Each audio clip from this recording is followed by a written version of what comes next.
ఇచ్చినగాక. మరి గడిచిన కాలం అంతట్లో ఆయన కృప, ఆయన కనికరము, ఆయన దీవెనలు ఇచ్చి మరి ఎంతగానో మనం ప్రేమించి ఈ మధ్యాహ్న కాల సమయంలో యొక్క మరలా ఒక కూడికని దేవుడు మనకి ఇచ్చాడని నేను నమ్ముచున్నాను. ఎంతమంది సంతోషంగా ఉన్నారు? హల్లెలూయా, హల్లెలూయా. దేవునికి స్తోత్రం కలుగును గాక. మరి మంచిది. మరి ఈ నెల 14, 15 తారీఖుల్లో మరి చివరి కాల వధువు ఎత్తబాటు కూడికలు మరి ప్రారంభించినాము. మరి అవి జరుగుతున్నాయి. అయితే ఈ మధ్యాహ్న కాల సమయంలో మరి యొక్క స్పెషల్ మీటింగ్ ఇది. మరి ఈ స్పెషల్ మీటింగ్ ఏంటి అంటే, మరి దేవుడు మరి మమ్మల్ని ప్రేమించి మా బాబుకి ఒక చిన్న ఉద్యోగం ఇచ్చాడు. దాని నిమిత్తం మరి ఈ కూడికిని, మధ్యాహ్న కాల సమయంలో కూడికిని ఏర్పాటు చేయడం జరిగింది. మరి కొంతమంది అడిగారు నన్ను, మరి ఉద్యోగం ఇప్పుడు వచ్చిందా, ఎప్పుడు వచ్చిందని అడిగారు. నిజమేనండి. మరి ఎందుకు చెప్తున్నానంటే, మరి గవర్నమెంట్ ఉద్యోగం సంపాదించుకోవాలని మరి నేను యవనస్తుడిగా ఉన్న రోజుల్లో మరి ఎన్నో ఎగ్జామ్స్ రాశాను. మరి ఎన్నో రన్నింగ్ రేసులు పాస్ అయినాను. మరి ఒక చిన్న ప్యూన్ పోస్ట్ కూడా సంపాదించుకోలేకపోయాను. మరి అక్కడ ఒరిస్సా దగ్గర కుర్దా రోడ్డు, అక్కడ ఒక గ్యాంగ్ మ్యాన్ పోస్ట్కి వెళ్ళాను నేను. అక్కడికి వెళ్ళిన తర్వాత 50 కిలోల బస్తా భుజం మీద మోసుకుని 50 మీటర్లు పోయి 50 మీటర్లు వచ్చేయాలి. మరి అంత సాహసం చేసి మరి 13 నిమిషాలకి నేను వచ్చాను, సెలెక్ట్ అయినాను. అయినా మరి ఏమైందో కానీ అందులో కూడా ఉద్యోగం రాలేదు. మరి ఎన్నో ఉద్యోగ ప్రయత్నాలు చేశాను నేను. మరి తల్లిదండ్రులు కూడా నా కొడుకు ఉద్యోగం చేయాలా, నా కొడుకు ఉద్యోగం చేయాలా అని. హల్లెలూయా. అయితే మరి నాకు ఏ పోస్టు రాలేదు. లాస్ట్కి సఫాయి వాలా రైల్వేలు అంటే చీపురుతో ప్లాట్ఫారం చిమ్ముకునే దానికి కూడా ప్రయత్నం చేశాను. బట్ ఆ ఉద్యోగం కూడా రాలేదు. ఇక మనసులో లోపల ఉంది అది కార్యము. ఎన్నో ప్రయత్నాలు చేసి అలసిపోయినాను. మరి దేవుడు మహాకృపను బట్టి మరి నాకు వివాహం అయ్యి దేవుడు ప్రేమించి మరి 3 బిడ్డలు దయచేశాడు ఆయన. హల్లెలూయా. గర్భఫలం యెహోవా ఇచ్చు బహుమానం అన్నాడు. మరి అలాగే మా పెద్ద బాబు మరి అగ్రికల్చర్ చదివాడు. చదివిన తర్వాత 18 సంవత్సరాలకి కోర్స్ అయిపోయింది. 19వ సంవత్సరం 20వ సంవత్సరంలో మరి బాబుకి 21 పెట్టేటప్పటికి మరి దేవుడు మహాకృపను బట్టి ఒక ఎగ్జామ్స్ మరి ఈ యొక్క సచివాలయంలో మరి ఒక అగ్రికల్చర్కి ఎగ్జామ్స్ రాస్తున్నారు. చాలా పోస్టులు ఉన్నాయి. మరి రాసేటప్పుడు 21 సంవత్సరాల ఎగ్జామ్ రాసేటప్పుడు మరి రాశాడు. పాపం వాడు ఎగ్జామ్ రాస్తున్నాడు కానీ వాడు కోసం రాయడం లేదు కానీ నా కోసం రాస్తున్నాడు వాడు. హల్లెలూయా. ఎందుకంటే నేను ఖచ్చితంగా నా కోసం కాదు కానీ మా నాన్న కోసం తెచ్చుకోవాలి ఉద్యోగం అని వాడు ఎంతో రాసి వాస్తవంగా సెలెక్ట్ కాలేదు. వాడు నన్ను సెలెక్ట్ అయినానని చెప్పాడు. నాకు ఎక్కలేని ఆనందం వచ్చింది. బట్ చూస్తే సెలెక్ట్ కాలేదు. ఆ సమయంలో మరి నాకు ఆత్మీయంగా ఉన్న సేవకులు చాలా మంది ఉన్నారు ఇక్కడ. మరి జాన్ వెస్లీ పాస్టర్ గారికి నేను కాల్ చేశాను. ఎగ్జామ్ పోతున్నాడండి, మరి ప్రార్థన చేయాలని అడిగినప్పుడు ఆయన టైంలో మరి ఫోన్ లిఫ్ట్ చేయలేదు. ఎగ్జామ్కి వెళ్ళిపోయాడు. తన లోపల మనసులో ఒక చిన్న కలత ఏర్పడింది. మరి చాలా నొచ్చుకున్నాను. అయితే మరి పాస్టర్ గారు ప్రార్థన చేయలేదు కాబట్టి ఉద్యోగం రాలేదు అనుకున్నా నేను. పాస్టర్ గారు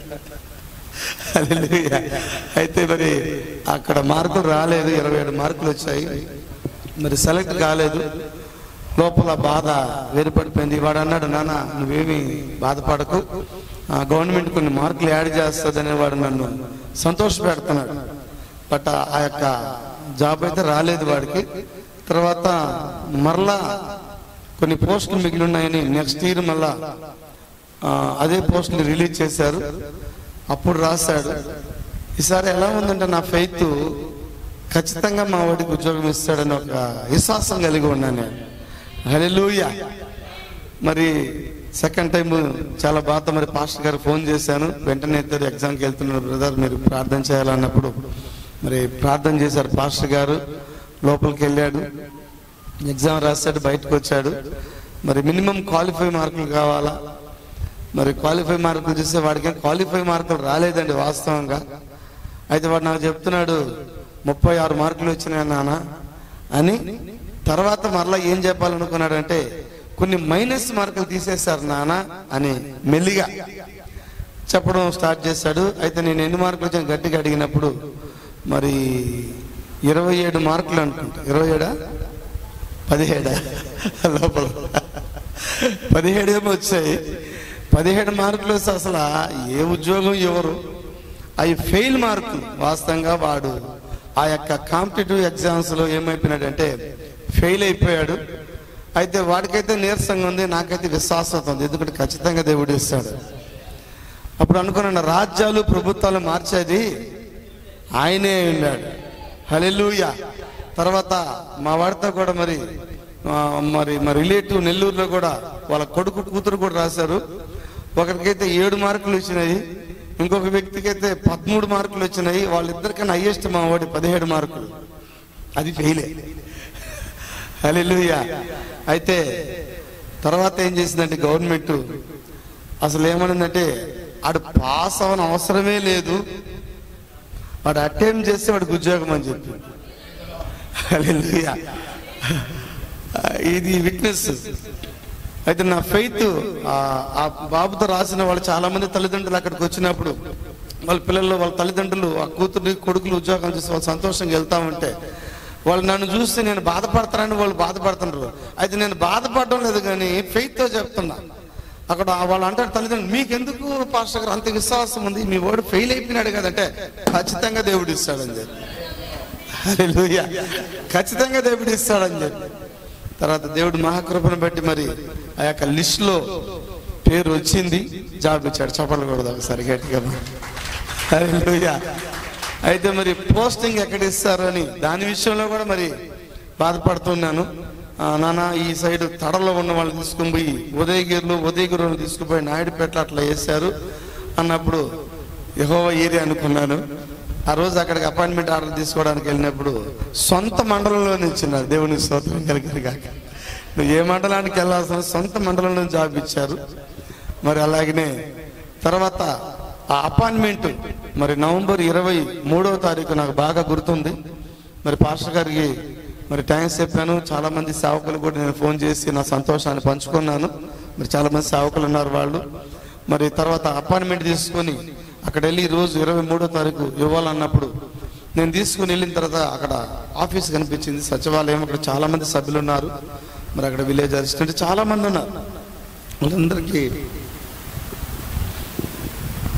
విఆర్ఆర్ గారికి అప్లికేషన్ ఇచ్చిన తర్వాత అది తీసుకుని జాయిన్ చేసుకున్నాడు. జాయిన్ చేసుకుని అక్కడ చాలా పోస్టులు ఉన్నాయి, 9 పోస్టులు దాకా ఉన్నాయి. ఈ సీట్లలో మా వాడు ఎక్కడ కూర్చుంటానని అడిగాను. ఆయన అసలు ఈ సీట్లో ఎక్కడ కూర్చోడు మీ వాడు అని చెప్పి. ఇంకెక్కడ సార్ అంటే పక్కన ఒక ఆఫీస్ ఉంది, అక్కడికి వెళ్ళు అన్న తర్వాత అక్కడికి వెళ్ళాను. నేను ఆఫీస్కి వెళ్తే తాళాలు ఇచ్చారు వాళ్ళు. ఆ ఆఫీసులో ఒకే ఒక సీట్ ఉందండి. ఇక ఆఫీస్ అందులో ఒకే ఒక సీట్ ఉంది. అందులో ఎవరు కూర్చుంటారు, ఒక ఆఫీసరే కూర్చుంటాడంట. ఇక కొరవ సీట్లన్నీ కింద వచ్చిన వాళ్ళు కూర్చుంటారు. అప్పుడు నేను అడిగా, ఇక్కడ వీడి మీద అధికారి ఎవరు లేరా ఇక్కడ అన్న. ఏసేపు మీద అధికారి లేరు, వీడి మీద ఇక్కడ ఎవరు అధికారి లేరు అని చెప్పారు. ఇక్కడ వీడి మీద ఎవరు అధికారి లేరు అన్న. సరే ఎందుకే పోస్ట్ ఏం పోస్ట్ అని అడిగితే ఈ యొక్క విలేజ్కి ఆఫీసర్ అండి అన్నాడు. నిజంగా అక్కడే ఉన్నాడు. నేను ఎంత ఏడ్చానో ఆ రోజు నాకు తెలుసు. ఎందుకంటే ఒక చిన్న ఉద్యోగాన్ని కూడా నేను తెచ్చుకోలేక మరి ఎంతో వేదనకు గురయ్యాను ఆ రోజు. దేవుడు మరి ఒక ఆఫీసర్ పోస్ట్ ఇచ్చాడని నేను ఆ రోజు చాలా సంతోషించాను. అయితే నేను ఇప్పటికీ చెప్తా వాడికి, నీ జ్ఞానాన్ని బట్టి లేదు, నీ తెలివిని బట్టి లేదు, నువ్వు ఫెయిల్ అయితే వచ్చింది ఉద్యోగం. That is God grace. అది దేవుడి కృప అయినది. నేను ఇప్పుడు చెప్తే ఎవరైనా మీ వాడు ఆఫీసర్ అంటే ఆఫీసర్ వాడు జ్ఞానం వల్ల రాలేదని చెప్తాను. బట్ ఈ వర్తమానం కూడా జ్ఞానం వల్ల రాలేదండి. ఇది గ్రేస్ అయి ఉన్నది. హల్లెలూయా. మరి కృతజ్ఞత కూడికి పెట్టుకోవాలని మరి నేను సేవకులను అడిగాను. మరి అడిగినప్పుడు బ్రదర్ వస్తానన్నారు. 6 months అయింది. మరి తర్వాత ఈ సంవత్సరం ఖచ్చితంగా వస్తానన్నాడు. బట్ ఆ సంవత్సరం అంతా అయిపోయింది, రాలేదు. ఎదురు చూస్తూనే ఉన్నాను, ఆశా నిగ్రహం కలిగి ఉన్నాను. మరి చాలామంది సేవకుల దగ్గర కృతజ్ఞత తీసుకోవచ్చు. అయితే నేను ఎవరినైనా కానీ నమ్మానంటే అంతవరకు వదిలిపెట్టనండి. హల్లెలూయా. వాళ్ళైనా నన్ను వదిలిపెట్టాలి కానీ నేనైతే వాళ్ళని వదిలిపెట్టను. మరి ఇక్కడ చాలామంది సేవకులు నన్ను ప్రేమించేవాళ్ళు, నన్ను ప్రేమించే సేవకులు ఉన్నారు. మరి పాస్టర్ గారు నెక్స్ట్ ఇయర్ వస్తాను బ్రదర్ అన్నాడు. తర్వాత 2వ సంవత్సరం అయింది. 2వ సంవత్సరం కూడా పాస్టర్ గారు ప్రార్థన చేయండి అన్నారు. 2వ సంవత్సరం కూడా దాటిపోయింది. తర్వాత గత కాలంలో మరి మలికిపురం పీటర్ గారితో ఇంచుమించు ఒక 20 మంది సేవకులు వచ్చారు. పాస్టర్ గారు అనుకున్నారు కృతజ్ఞత కూడికి అయిపోయిందా అన్నారు. కాలేదని చెప్పినాడు. ఆమె ఆ రోజు వచ్చిన సేవకులు ఉన్నారు ఇక్కడ.